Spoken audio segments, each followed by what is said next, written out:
우리에게 주시는 하나님의 말씀 마가복음 1장 21절부터 34절까지 말씀을 제가 봉독하겠습니다. 그들이 가버나움에 들어가니라. 예수께서 곧 안식일에 회당에 들어가 가르치심에 뭇 사람이 그의 교훈에 놀라니 이는 그가 가르치시는 것이 권위 있는 자와 같고 서기관들과 같지 아니함일러라. 마침 그들의 회당에 더러운 귀신 들린 사람이 있어 소리질러 이르되 나사렛 예수여, 우리가 당신과 무슨 상관이 있나이까? 우리를 멸하려 왔나이까? 나는 당신이 누구인 줄 아오니 하나님의 거룩한 자니이다. 예수께서 꾸짖어 이르시되 잠잠하고 그 사람에게서 나오라 하시니 더러운 귀신이 그 사람에게 경련을 일으키고 큰 소리를 지르며 나오는지라. 다 놀라 서로 물어 이르되 이는 어찌미냐? 권위 있는 새 교훈이로다. 더러운 귀신들에게 명한즉 순종하는도다 하더라. 예수의 소문이 곧 온 갈릴리 사방에 퍼지더라. 회당에서 나와 곧 야고보와 요한과 함께 시몬과 안드레의 집에 들어가시니 시몬의 장모가 열병으로 누워있는지라. 사람들이 곧 그 여자에 대하여 예수께 여짜온되 나아가사 그의 손을 잡아 일으키시니 열병이 떠나고 여자가 그들에게 수종드니라. 저물어 해질 때에 모든 병자와 귀신 들린 자를 예수께 데려오니 온 동네가 그 문 앞에 모였더라. 예수께서 각종 병이 든 많은 사람을 고치시며 많은 귀신을 내쫓으시되 귀신이 자기를 알므로 그 말하는 것을 허락하지 아니하시니라. 아멘. 물고기를 잡던 어부들이 사람을 낚는 어부가 되었습니다. 이제 예수 그리스도의 제자가 된 것입니다. 예수님께서는 제자들을 데리고 갈릴리 호수 북쪽에 있는 가버나움이라는 마을로 들어가십니다. 그리고 안식일이 되어 유대인들이 모이는 회당으로 들어가십니다. 제자들은 지금 굉장히 궁금할 거예요. 또 기대하기도 했을 겁니다. 자, 우리가 사람을 낚는 어부가 되게 하신다고 하셨는데 과연 예수님께서는 어떻게 사람을 낚으시는가?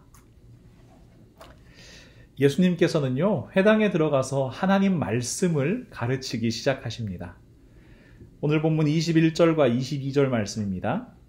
그들이 가버나움에 들어가니라. 예수께서 곧 안식일에 회당에 들어가 가르치심에 뭇 사람이 그의 교훈에 놀라니 이는 그가 가르치시는 것이 권위 있는 자와 같고 서기관들과 같지 아니함일러라. 예수님께서 이 땅에 오신 시기에도 성경을 가르치는 사람 많았습니다. 바리새인들, 서기관들, 그리고 랍비라고 불리던 사람들이 성경에 대해서 가르쳤습니다. 하나님에 대해서 가르쳤습니다. 그러나 여러분, 지금 예수님의 가르침은 완전히 다른 것입니다. 예수님께서는요, 성경에 대해서 말씀하시는 것 아니고 하나님에 대해서 말씀하시는 것이 아니었습니다. 하나님께서 직접 하나님 말씀을 선포하시는 겁니다. 하나님께서 직접 자기 자신에 대해서 소개하시는 겁니다. 그러니 사람들이 놀랄 수밖에 없었습니다. 요즘식으로 말하면 책의 작가가 직접 강의하는 거, 저자직강이라고 하잖아요. 권위가 있을 수밖에 없습니다. 여러분 기억하세요. 예수님께서는 먼저 하나님의 나라, 하나님 말씀을 가르치셨습니다. 사람은요, 하나님 말씀으로 낚는 겁니다. 살아있는 하나님의 말씀이 사람을 변화시킵니다. 살아있는 하나님의 말씀이 우리의 삶을 변화시키고요. 우리의 공동체를 변화시키고요. 우리에게 생명을 흘러가게 합니다. 그리고 나서 예수님께서는 회당에 있던 더러운 귀신 들린 사람을 고치셨습니다. 시몬 베드로의 장모가 앓고 있던 열병도 고치셨습니다. 소문을 듣고 찾아온 온 동네와 병자, 이 귀신 들려 고통받는 사람들을 고쳐주십니다. 여러분, 우리가 하나님 말씀 읽으면서 왜라는 질문 던지는 게 참 중요하다고 제가 여러 번 말씀드리잖아요. 그렇다면 예수님께서는 왜 귀신을 내쫓으시고 왜 사람들의 병을 고치신 걸까요? 혹시 예수님께서 귀신을 내쫓으시고 병을 고치시는 것이 이 본인의 사역을 선전하기 위한 수단이었을까요? 제가 어렸을 때 그 동네 공터 같은 데서요, 이 차력쇼 같은 걸 봤던 기억이 희미하게 납니다. 이렇게 신기한 거 보여주잖아요. 이 입에서 이렇게 불 뿜는 거 같은 것도 보여주고요. 그 다음에 이렇게 두꺼운 철근 같은 걸 이렇게 목에다 대고 이렇게 휘는 막 그런 것도 보여주고요. 이 전화번호부, 두꺼운 책이잖아요. 그 전화번호부를 맨손으로 막 찢어내는 거예요. 여러분, 이런 공연 한 다음에 뭘 해요? 네. 상처나 이렇게 멍든 곳에 바르는 이렇게 고약 같은 걸 팔기도 하고요. 그 다음에 이렇게 뭐 먹거나 마시면 이렇게 좋다 그래가지고 뭐 건강 보조식품 같은 거, 그런 것들을 팔기도 합니다. 그런데 신기한 거는 이 구경하던 사람들이 어떻게 해요? 하나둘씩 지갑을 열어요. 저 약만 먹으면 나도 저 전화번호부 정도는 찢을 수 있겠다. 뭐 이런 이제 생각이 드는 거죠. 아주 효과적인 마케팅 수단입니다.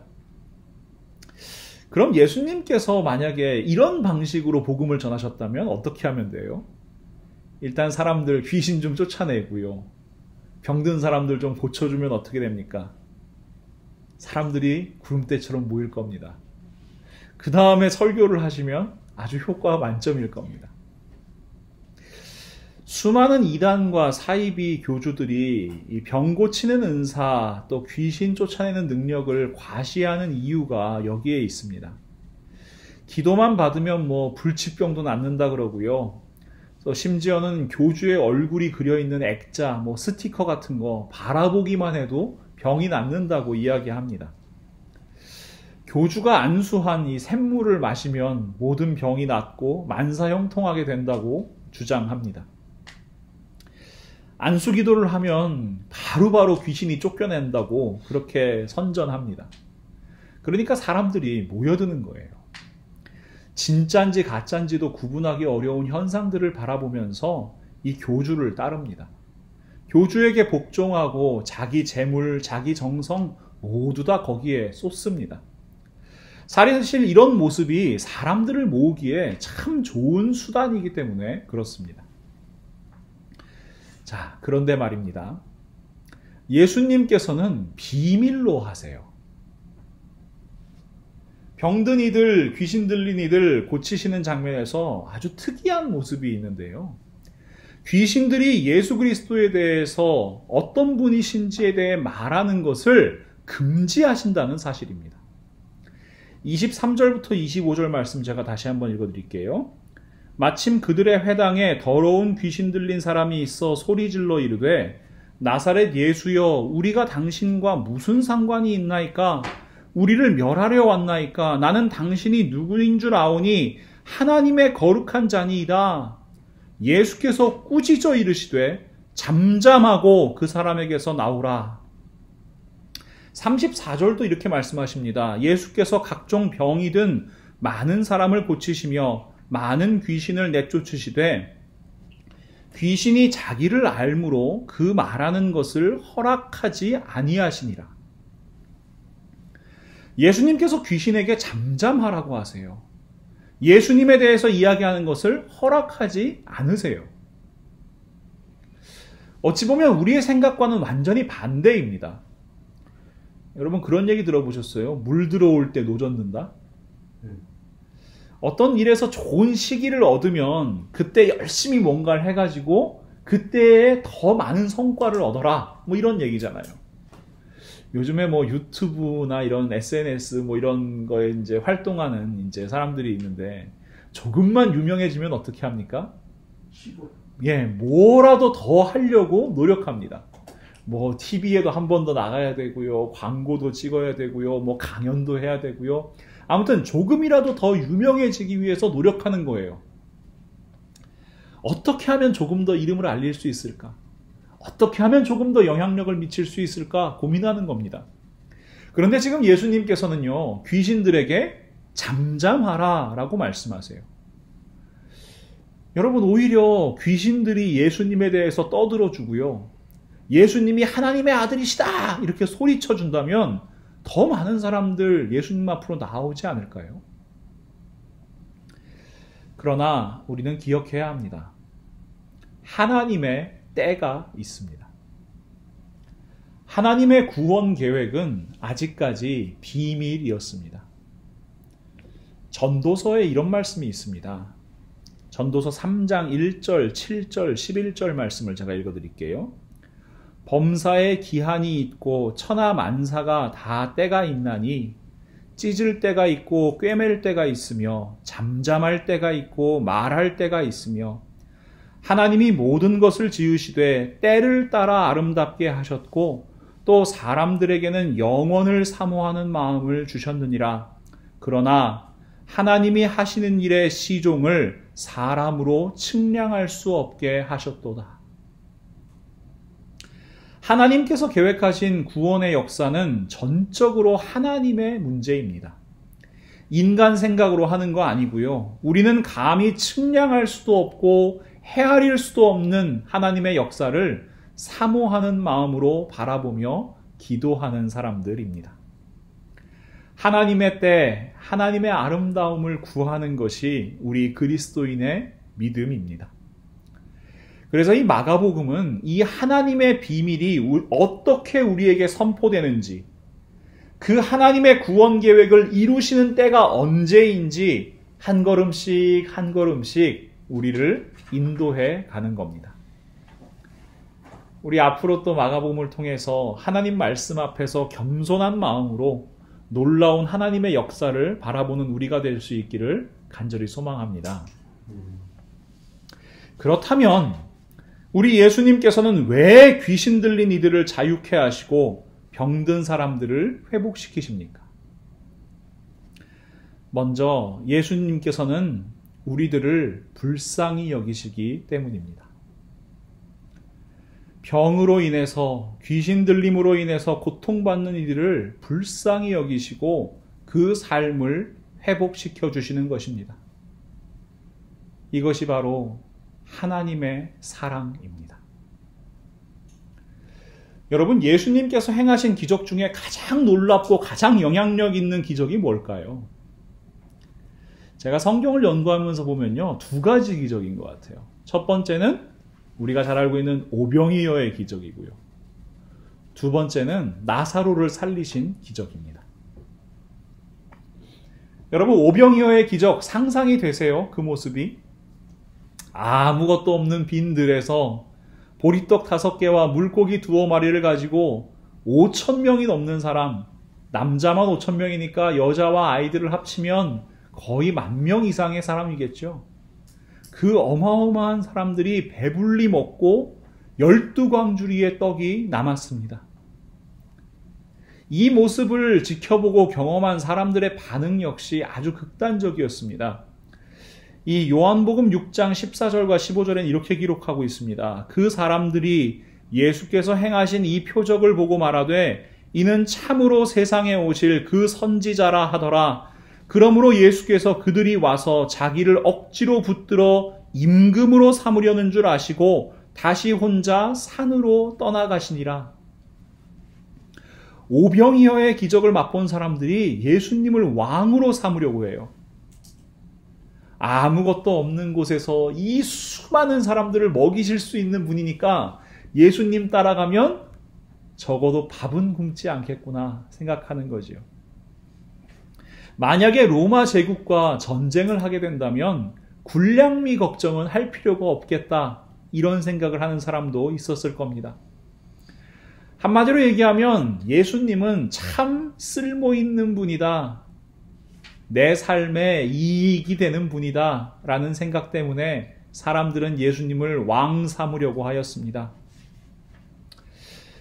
여러분은 오병이어의 기적에서 뭐가 제일 궁금하세요?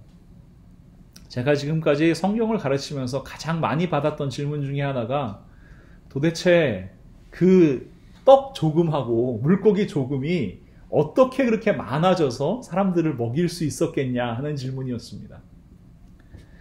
뭐 떡을 조금 떼면은 다시 커져서 또 떼고 하신 건지, 아니면 떡 하나가 엄청나게 커져가지고 여러 사람이 먹을 수 있었던 건지, 그런 질문에 대해서 저의 대답은 모른다입니다. 왜냐하면 제가 그 기적을 직접 경험해 본 것도 아니고 또 성경에 그 모습이 자세히 기록되어 있지 않기 때문입니다. 참 이상하지요.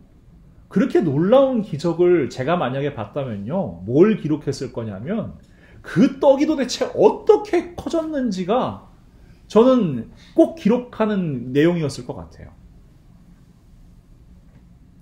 그런데 성경의 관심은 전혀 다른 곳에 있습니다. 예수님을 떡 주시는 분으로 바라보지 않습니다. 그런데 우리의 관심은 떡에만 있어요. 우리가 오병이어의 기적을 통해서 정말로 바라보아야 할 것은 예수님의 마음입니다. 모든 기적의 시작, 그 기적의 출발이 어디인가? 우리들을 불쌍히 여기시는 예수님의 마음입니다. 마태복음 14장 14절은 이렇게 기록합니다. 예수께서 나오사 큰 무리를 보시고 불쌍히 여기사. 마태복음 15장에 기록된 칠병이어의 기적에는 이 예수님의 마음이 조금 더 구체적으로 기록되어 있어요. 마태복음 15장 32절 말씀입니다. 예수께서 제자들을 불러 이르시되 내가 무리를 불쌍히 여기노라. 그들이 나와 함께 있은지 이미 사흘임에 먹을 것이 없도다.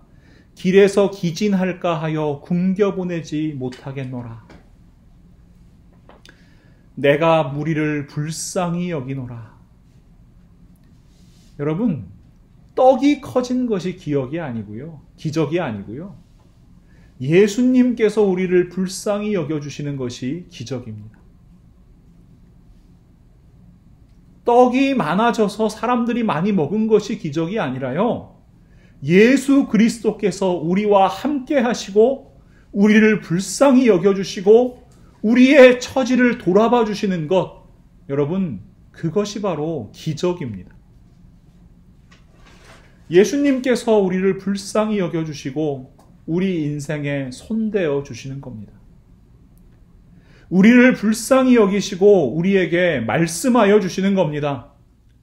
그러니 우리는 우리 눈앞에 나타난 신기한 현상을 기대하는 것이 아니라, 나의 이익을 바라보고 나의 만족을 바라보는 것이 아니라, 우리와 함께 하시는 예수님, 지금도 우리에게 말씀하시는 예수님, 지금도 우리 공동체 가운데 함께 계시는 예수님 바라보는 사람들이 되어야 합니다. 예수님께서 죽은 지 나흘이나 지난 나사로를 살려내셨을 때 사람들 다 놀랐습니다. 그런데 그 반응이 어땠는지 볼까요? 요한복음 12장 9절에서 11절 말씀입니다.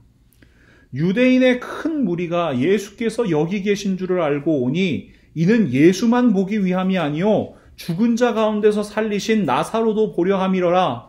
대제사장들이 나사롯까지 죽이려고 모이하니 나사롯 때문에 많은 유대인이 가서 예수를 믿음이로라.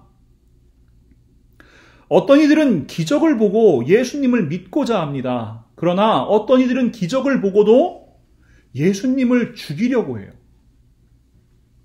나사로까지도 죽이려고 합니다. 왜요? 그들에게 도움이 되지 않았기 때문입니다.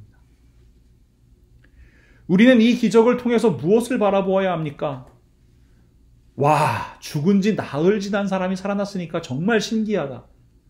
예수님 정말 대단한 분이시다. 여러분, 이 현상만 바라보면 우리도 어느 곳에 설지 모릅니다. 그러나 우리는 이 기적을 통하여 역사하시는 예수님의 마음을 보아야 합니다. 요한복음 11장 33절부터 35절 말씀입니다. 예수께서 그가 우는 것과 또 함께 온 유대인들이 우는 것을 보시고 심령의 비통히 여기시고 불쌍히 여기사 이르시되 그를 어디 두었느냐? 이르되 주여 와서 보옵소서 하니 예수께서 눈물을 흘리시더라. 우리 예수님께서 눈물을 흘리셨습니다. 우리 예수님께서 우는 자들과 함께 울어주셨습니다. 우리 예수님께서 인간의 유한함을 바라보셨습니다. 죄와 죽음의 사슬에 매여 고통받는 인간을 바라보셨습니다. 그리고 예수님께서 우리를 불쌍히 여기셨습니다. 그래서 예수님께서 우리를 뜨겁게 사랑해 주셨습니다. 이것이 바로 예수님께서 귀신 들린 사람들과 병든 사람들을 고쳐주시는 마음입니다. 우리를 불쌍히 여기시는 마음, 우리와 함께 울어주시는 예수님의 사랑입니다.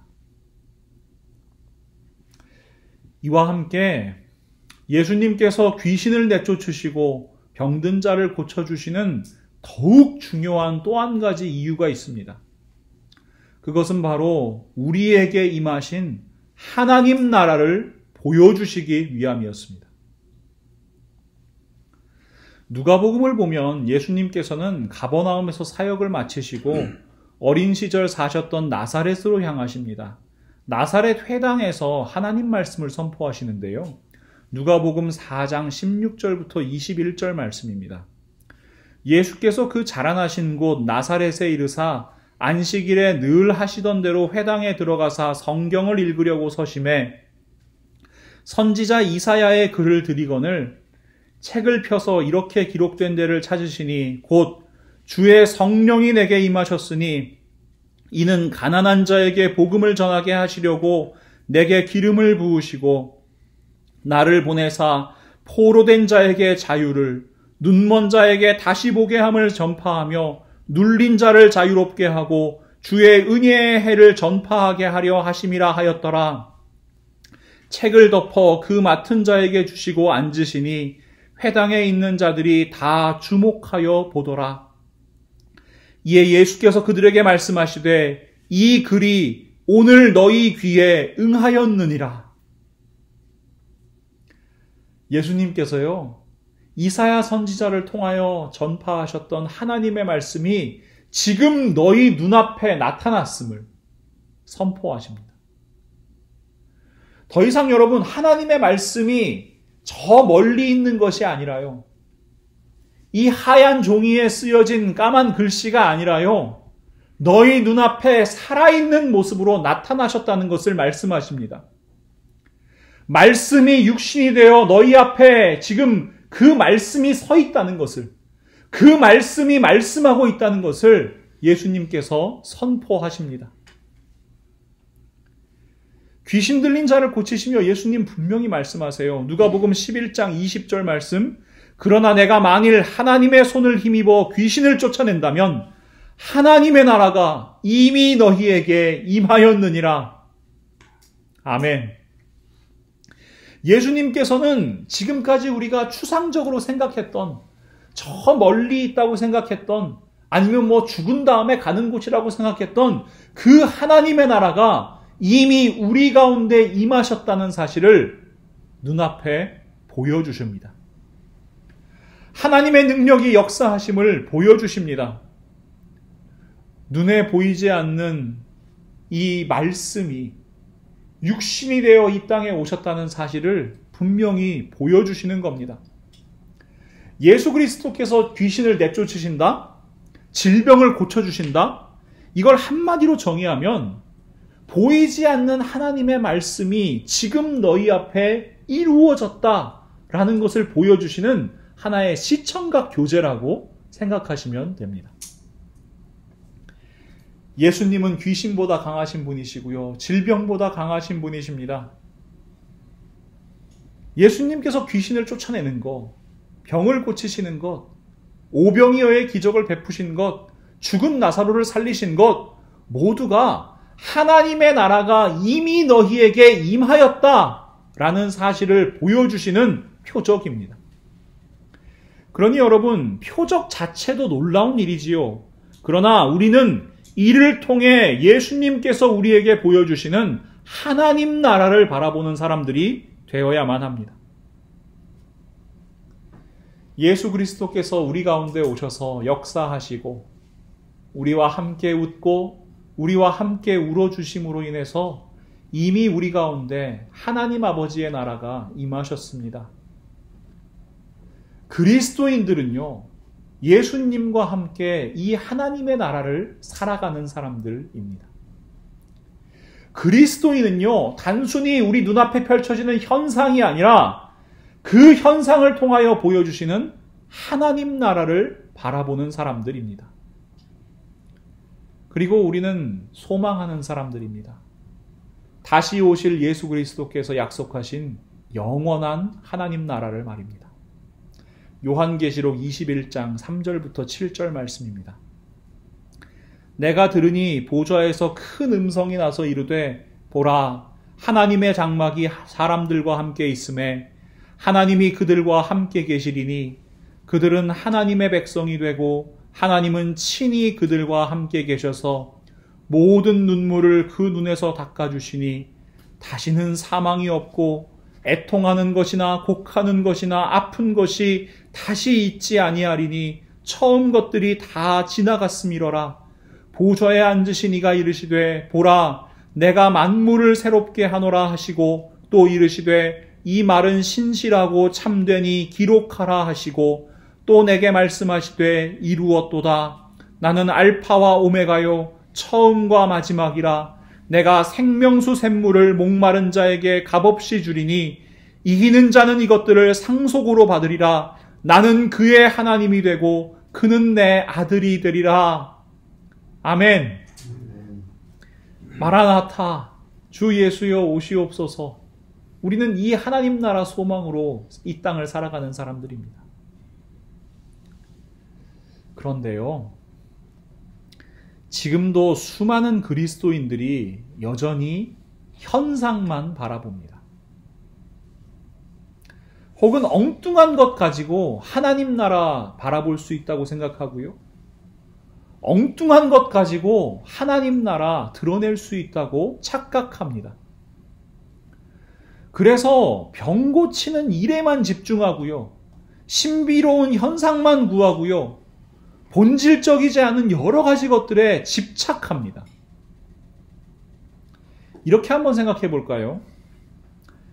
지금도 하나님께서 병 고침으로 하나님의 나라를 선포하실까요?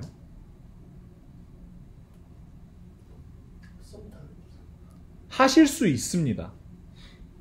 하지만 지금 우리 사회는요, 수많은 질병의 원인들과 그 치료 방법을 알고 있는 시대입니다. 최근에는 노화까지도 일종의 질병으로 보는 경향이 있어요. 심지어 어떤 분들은요, 죽음까지도 극복할 수 있는 질병이라고 생각하는 경향도 존재합니다. 세계에서 가장 영향력 있는 역사학자 중 하나인 유발 하랄이라는 사람이 있는데 그의 저서 호모 데우스에서 이렇게 이야기해요. 과학 연구에 몸담고 있지 않은 보통 사람들도 이제는 죽음을 대개 기술적인 문제로 생각합니다. 한 여성이 병원에 가서 선생님 뭐가 문제죠? 하고 묻습니다. 의사는 독감에 걸린 것 같군요. 또는 결핵입니다. 또는 암입니다. 라고 말할 것입니다. 하지만 의사가 당신은 죽음에 걸렸습니다. 라고 이야기하지는 않습니다. 우리 모두는 독감, 결핵, 암이 기술적 문제들이며 언젠가 그 해법을 찾을 수 있을 거라는데 암묵적으로 동의합니다. 여러분, 예전에는 독감, 결핵, 암 모두 죽음과 동의어였습니다. 그런데 이제 현대사회는 그 모든 것들의 원인을 알고 그것을 고칠 수 있는 방법도 있습니다. 그래서 이 유발 하랄이라는 사람은요, 지금까지 인간을 괴롭혀오던 난제였던 굶주림, 질병, 전쟁의 문제를 거의 극복해냈고 이제 인간이 신의 영역이라고 여겨졌던 죽음의 문제에 도전하고 있다고 이야기해요. 이는 결국에 호모 데우스, 신이 되어버린 인간을 가능하게 할 것이라고 이야기합니다. 물론 이런 주장은 얼토당토 않지요. 여러분, 당장에 지금 러시아와 우크라이나가 전쟁을 벌이고 있어요. 이분 이론에 따르면은 지금 현대사회는 전쟁을 하면 안 되는 시대거든요. 우리는 얼마 전까지 코로나라는 새로운 전염병으로 인해서 수많은 사람들이 목숨을 잃고 우리의 삶이 멈추는 경험을 하였습니다. 그런데 여러분, 의미가 있는 것은 이런 주장이 담긴 책이 베스트셀러가 되는 세상을 우리는 살아가고 있다는 사실이에요. 그러니 질병을 고치는 거, 여러분, 이거 하나로 하나님 나라를 보여주시는 것은 대단히 어려운 시대입니다. 그래서 어떤 이들은 또 생각을 바꿔서 물질적인 풍요로움을 이 하나님 나라 드러내는 수단이라고 이야기합니다. 제가 한국 교회사를 공부하다가 참 안타까운 이야기를 읽은 적이 있는데요. 이 조선 말기에 한국에 들어왔던 선교사님들, 참 어려운 상황 속에서 복음을 전파하시고 그 복음의 씨앗을 뿌리느라고 참 많이 고생하셨습니다. 목숨을 잃으신 선교사님들 너무나 많습니다. 그 가족들 너무나 고통스러운 삶을 살았습니다. 그런데 그 선교사님들의 실수도 존재합니다. 사람이니까요. 그 당시에는 여러분, 서구의 이 신식 문물이 굉장히 귀하던 시절이잖아요. 그래서 그 당시 활동하시던 선교사님들의 일부가 이 자기 집에 이렇게 있는 서구의 신식 문물들을 보여주면서 하나님 나라는 이런 것보다 훨씬 더 좋은 곳이에요 라고 가르쳤답니다. 사실 이런 가르침이 오해를 낳을 수 있지요. 마치 기독교가 이 물질적인 것이 더 좋아지는 그런 상태를 꿈꾸는 것처럼 그렇게 생각하게 될 가능성도 있는 겁니다. 돈을 좋아하는 종교가 되어버린 이유가 여기에 있지 않은가 하는 생각을 할 때가 있습니다. 여러분, 예배당 크게 지으면 하나님께서 기뻐하십니까? 여러분이 헌금을 많이 하시면 하나님 기뻐하십니까? 아닙니다. 이런 생각이 제가 주일학교 교사로 봉사하면서 참 교육부 아이들을 가르치는 태도에도 많은 영향을 미칠 수 있겠다 하는 생각을 하였습니다. 아이들에게 뭔가 이 풍요로움을 선물하면, 아니면 소위 말하는 세상의 재미를 선물하면 아이들이 교회에 올 것이다 라고 하는 생각입니다. 여러분, 물론 교회가 최고의 놀이터였던 시절이 있었습니다. 교회에서 주는 초코파이가 제일 맛있는 것이었던 시절이 있었습니다. 그런데 지금은요, 세상에 이 교회 밖에 너무나도 재밌는 게 많아요. 아이들에게 이목을 집중시키기 위해서 아무리 화려한 것 보여주려고 해도요, 아무리 재밌는 것 보여주려고 해도요, 지금 여러분 아이들이 보고 자라는 게 뭐예요? 천문학적인 돈을 들여서 만들어낸 이 컴퓨터 그래픽으로 만들어낸 엄청난 세상을 이미 아이들은 바라보면서 자라납니다. 더 이상 세상의 재미로 아이들을 붙잡지 못합니다. 그렇다면 예수 그리스도의 제자인 우리는 무엇을 가지고 사람을 낚아야 합니까? 도대체 무엇을 가지고 하나님 나라를 이 땅 가운데 보여줄 수 있습니까? 예수님께서 우리에게 말씀하십니다. 요한복음 13장 34절과 35절 말씀입니다. 새 계명을 너희에게 주노니 서로 사랑하라. 내가 너희를 사랑한 것 같이 너희도 서로 사랑하라. 너희가 서로 사랑하면 이로써 모든 사람이 너희가 내 제자인 줄 알리라. 여러분, 사랑입니다. 그리스도인들이 서로 사랑하면요, 모든 사람이 그리스도인들이 예수님의 제자인 줄 알게 될 것이라고 말씀하십니다. 그런 모습이 가장 잘 드러난 것, 바로 초대교회의 모습입니다. 사도행전 2장 44절부터 47절은 처음으로 세워진 초대교회의 모습에 대해 이렇게 이야기합니다. 믿는 사람이 다 함께 있어 모든 물건을 서로 통용하고 또 재산과 소유를 팔아 각 사람의 필요를 따라 나눠주며 날마다 마음을 같이하여 성전에 모이기를 힘쓰고 집에서 떡을 떼며 기쁨과 순전한 마음으로 음식을 먹고 하나님을 찬미하며 또 온 백성에게 칭송을 받으니 주께서 구원받는 사람을 날마다 더하게 하시니라. 재산을 판 것이 중요한 것이 아닙니다. 그 재산 교회에다 갖다 바치는 것이 중요한 것이 아닙니다. 사람이 필요에 따라서 그 쓸 것을 공급하고요. 각자의 이익, 각자의 유익이 아니라 공동체의 이익을 위해서 공동체가 함께 살아가는 방법에 대해서 고민하고요. 그래서 순전한 마음으로 떡을 떼고요. 함께 예배하고요. 함께 기뻐하고요. 함께 감사하고요. 여러분, 함께 살아가는 삶을 보여준 겁니다. 사랑으로 살아가는 삶을 보여준 겁니다.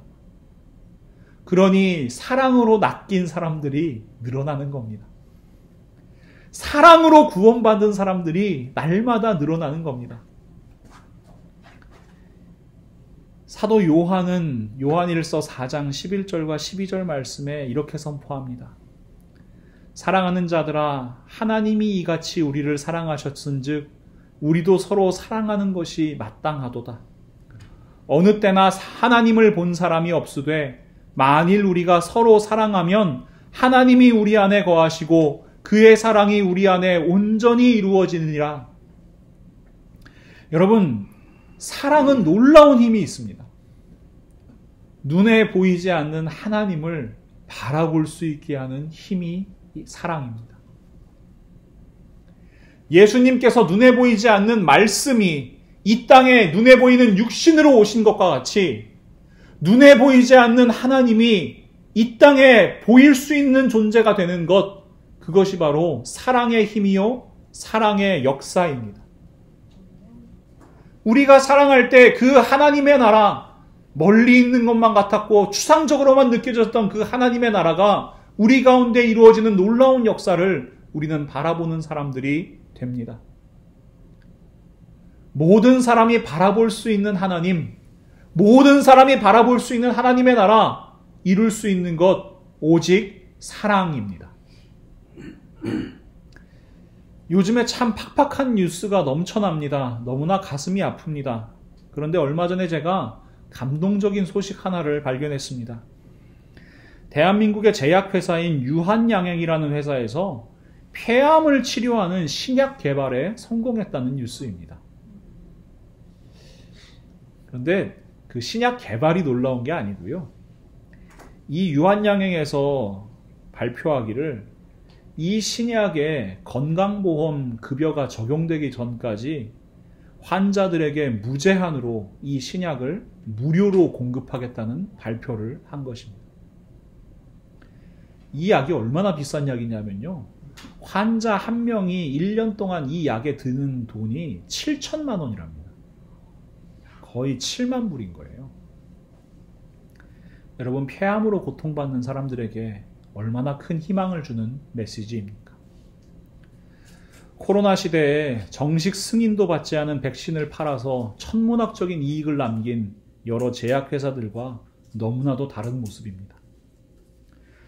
그런데 이 유한양행이 이런 결정을 한 이유는 유한양행의 창업주 고 유희란 박사님의 그 뜻을 기리기 위함이라고 합니다.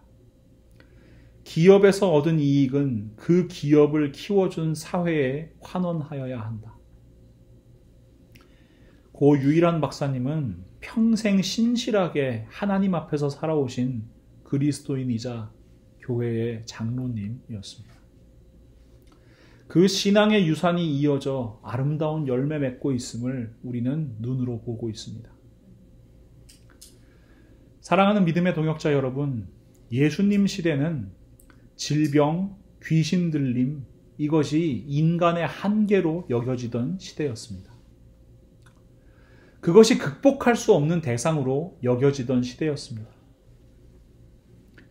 그래서 예수님께서는 인간의 힘으로 극복할 수 없는 그것들을 고치심으로 하나님 나라를 보여주셨습니다. 그런데 지금은 어떻습니까? 우리는 생명보다 돈을 선택하고 돈이 곧 길이요 진리요 생명인 시대를 살아가고 있습니다. 이런 시대에 우리는 무엇으로 하나님의 나라를 증거할 수 있습니까? 폐암은요, 예수님 시대에도 있었을 겁니다. 그런데 원인도 모르고 그냥 피토하고 죽는 병이었을 겁니다. 그런데 지금은 약으로 그것을 치료할 수 있는 시대입니다. 그러니 여러분, 폐암을 치료하는 것으로 하나님 나라가 선포되는 시대가 아닙니다. 돈과 기업의 이익이 절대적인 가치로 여겨지는 세상 속에서 생명과 나눔과 사랑의 가치를 선택하는 그 모습이 바로 하나님 나라를 선포하는 방법입니다. 폐암이 치료되고 그것으로 인해서 많은 돈을 벌어들이는 것으로 하나님의 역사를 드러낸다 하는 생각은 착각입니다. 오히려 지금 시대는 그 돈을 포기하고 그 이익을 포기하고 생명을 살리는 것으로 하나님 나라를 드러내는 시대입니다. 생명의 방식이 아닌 사랑으로, 돈이 아닌 생명으로, 여러분, 그 하나님 나라의 방식으로 우리는 하나님 나라를 선포해야만 합니다. 더 이상 여러분, 세상의 방식에 속지 마십시오. 사람을 낚는 낚시는 사랑으로 하는 것입니다. 예수님의 사랑으로 살아난 사람들, 우리 그리스도인들이 그 받은 사랑, 우리 예수님의 사랑으로 사람을 낚는 겁니다. 그래서 사도 요한이 이렇게 다시 한번 선포합니다. 요한일서 3장 16절부터 18절 말씀입니다. 그가 우리를 위하여 목숨을 버리셨으니 우리가 이로써 사랑을 알고 우리도 형제들을 위하여 목숨을 버리는 것이 마땅하니라. 누가 이 세상의 재물을 가지고 형제의 궁핍함을 보고도 도와줄 마음을 닫으면 하나님의 사랑이 어찌 그 속에 거하겠느냐. 자녀들아, 우리가 말과 혀로만 사랑하지 말고 행함과 진실함으로 하자. 사랑하는 성도 여러분, 이제 우리 차례입니다.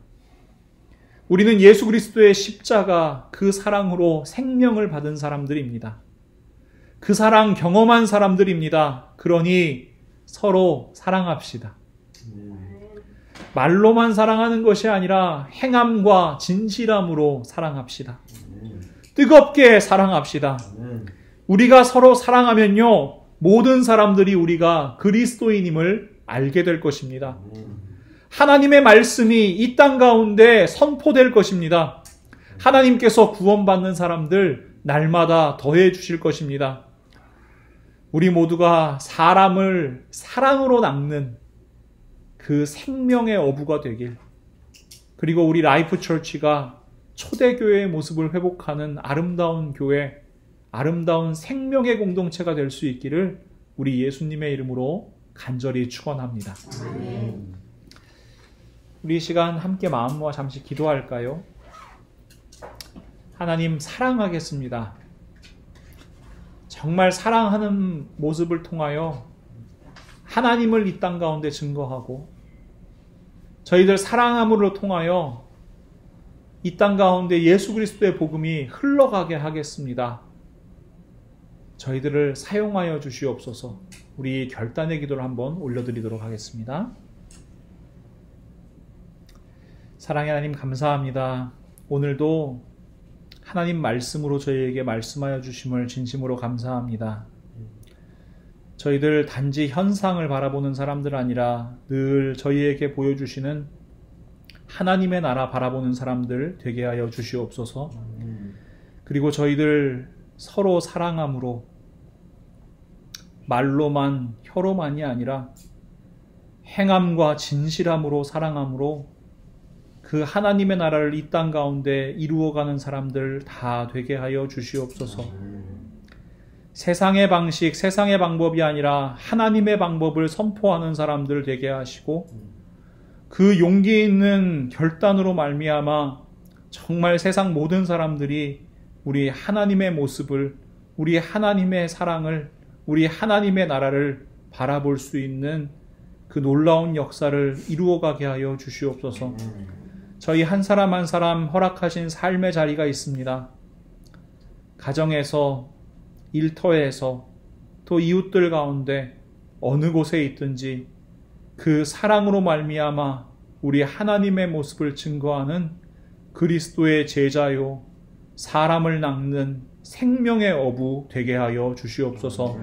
예수님의 이름으로 간절히 기도합니다. 아멘.